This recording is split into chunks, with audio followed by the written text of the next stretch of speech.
I'm Tamara and welcome to my YouTube channel. Today I'm going to share with you a few strategies to help you if you have borderline personality disorder, and it's just a starting place to help you to heal. Because I noticed that a lot of videos talk a lot about what borderline personality is, but they don't really give any strategies. I hope this can be kind of a little starting point to help people with the disorder, so I want you to be encouraged. Remember that healing is a process. It is not an overnight, today type of change, and you will be able to start seeing some differences in yourself, but take it easy on yourself, take baby steps.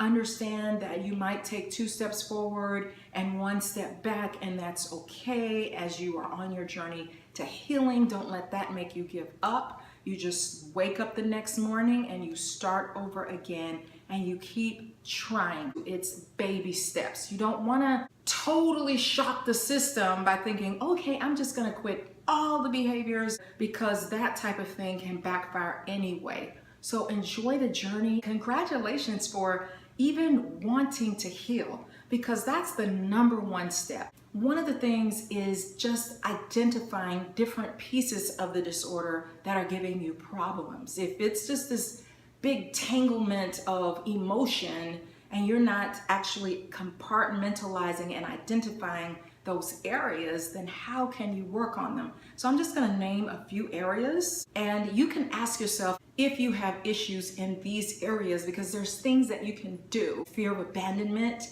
Do you feel afraid of people leaving you? It's terrifying. It's very scary. So that's one area.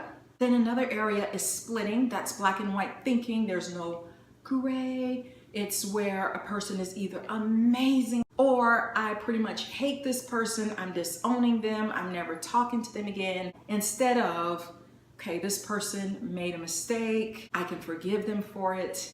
A third area is, do you have intrusive thoughts that are telling them to do this, do that, this person's bad, don't talk to this person, take this step, do that step. And it's like all these negative things. You're ugly, you're terrible, you are hated.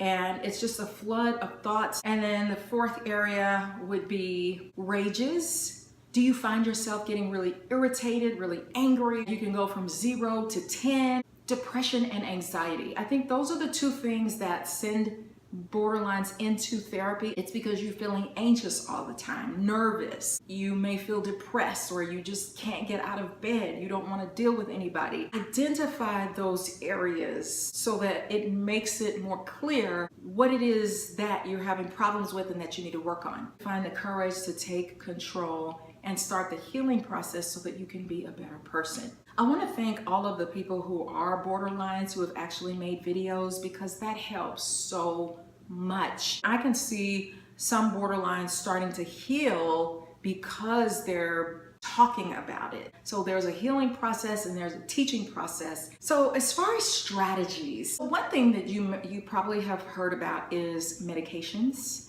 So for anxiety and depression, you may need medication to quiet that down so that you can start the healing process, because that depression can be so debilitating. That anxiety can keep you in a nervous state at all times. And that nervous state, for example, could be from somebody's gonna leave me. That's the form of anxiety. If you can talk to a physician if you're experiencing anxiety and depression, and maybe address those individual issues with medication, that could really help and take the edge off of it. So you're gonna break things apart and address specific things. The area of abandonment, the thing that you're afraid of, you're making happen because you're afraid of it happening, if that makes sense. And something that can offer healing to you is get a pet.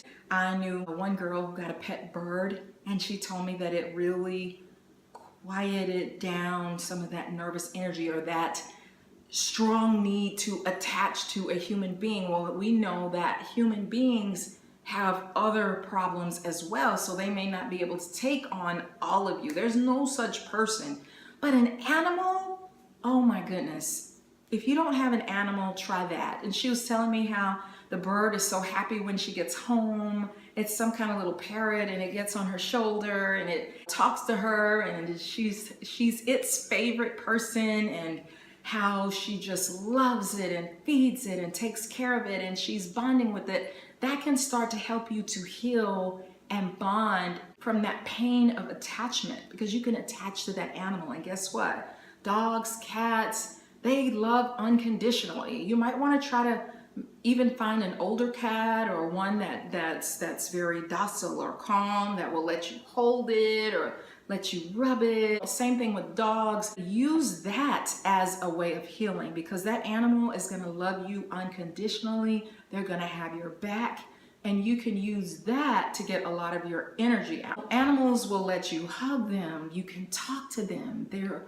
always there for you. You can take them for walks. They can be your constant companion. So put some of that energy that you're trying to put on people into that animal, because the animal can handle a lot of your love and attention. And there are a lot of dogs and cats and even birds that need someone who can give them the type of affection that you're capable of. Another strategy that I would like you to try is crafting. I made a video a few months ago, and I'll put the link below, about stress, strategies for relieving stress. And in that video, I put lots of things in there about things that you can do to relieve the stress. There's someone whose house I visit that lately, whenever I go visit, we always end up doing crafts, playing with beads, playing with glue, playing with paper, creating things, designing things, making silly jewelry or whatever. Remember how I talked about you have intrusive thoughts that are constantly interfering and telling you things and telling you you're bad, telling you you're good. Try this strategy with this person. This person's gonna abandon you, so jump in there. So this can sort of retrain you to be with yourself and not so much having to put that energy out onto other people or things. And when you finish, you come out with something beautiful, something that's your very own. It tends to quiet the spirit. And that's why I like doing crafts, because it helps me to turn off some of that energy. So for example, I have this that I don't know what I'm gonna do with, but this is like, this was like a thing of beads, and there were all different colors. And if you notice, and this is therapeutic too, actually, because it's like sometimes you just need a break. Your mind needs a break, so why not give it a break? Go get a bucket of beads, and when you start to feel that anxious feeling, start separating these beads. So if you notice, now all of my colors are all separated. I can't believe. Now look, isn't it funny when you do all of them, but then you get this low and you can't even finish those few, but just all these pretty bright colors that I separated out, you know? And so now that I've separated these colors out, I want to try to do something fun with it. And it might be, you know, just taking some paper, gluing a picture, or trying to make an art piece. Now, I'm not that great at art, but who cares? I mean, I might get a coloring book and glue it to some cardstock, and then glue the beads on there to create a picture instead of coloring. But get something that you can craft, that you can start to do, because it relaxes your mind down so that you can take a break from all of the anxiousness and frustrations. So let's talk about emotions and feelings. When you start to feel yourself feeling something inside that's going to make you react, that feeling might be anger. If you call a friend and they don't answer, that could be sadness. Or you feel hurt inside, like I'm missing them, I wish they were here. That's sadness. Feeling like you want to punch somebody or scream at somebody, that's anger.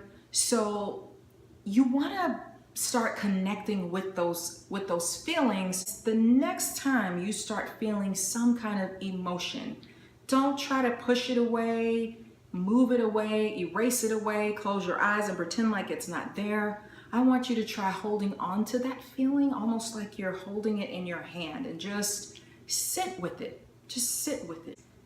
acknowledge it, that that feeling is there. You want to kind of step away from it. This way you can kind of get unstuck from the emotion. So you don't want to push it away, punch it away, yell it away, close your eyes and pretend like it's not there. You don't want to try to make it worse or go crazy on that emotion. You want to just step back and just observe it. Try to think of a time when, when have I felt that kind of feeling before? When was that? No, observe it. Just let it be. Try not to act on it, especially if it's this emotion that is making me feel like punching a wall or punching somebody or screaming at somebody. And you want to try to accept that it's okay to feel this feeling of frustration, anger, but acting on it may not be the best thing to do. I was working with a teenager once and she was in a complete rage. She just went from 0 to 250,000, and I brought her in my office and I helped her to calm down, and I pretty much insisted that we are going to approach this differently, because every time you get really upset or somebody triggers you, it's the rage where I'm screaming and yelling and cussing, and I just told her, we're gonna take control of this emotion. It does not control you. It only has the power that you're giving it, and we are going to calm this emotion down, and we're gonna walk through this feeling and we're gonna handle it a different way. We're not gonna handle it by screaming at people, cussing at people. And I just insisted until she calmed all the way down. And that was extremely difficult to do, but then we were able to talk it through and figure out, okay, what steps can we take? How can we handle this? How can we keep from not escalating to that point and just talking to someone and letting them know I'm feeling upset because. So try to work through your feelings. So you want to practice loving that emotion, giving it some, hey, you know what? I'm not afraid of you. I'm not running from you. This is part of being a human, is feeling really upset about things, but that doesn't mean that I have to continue to act a certain way. So I want to challenge you to, the next time you're feeling a very strong emotion, to try something a little different from the way that you normally react, because you got to start somewhere with practicing that emotion. I also did videos on anger. So anyway, this is just a few things to start to hopefully help you with beginning the healing process. If you enjoyed this video, please give me a thumbs up, hit the subscribe button, and thanks for watching. See you next time. Bye.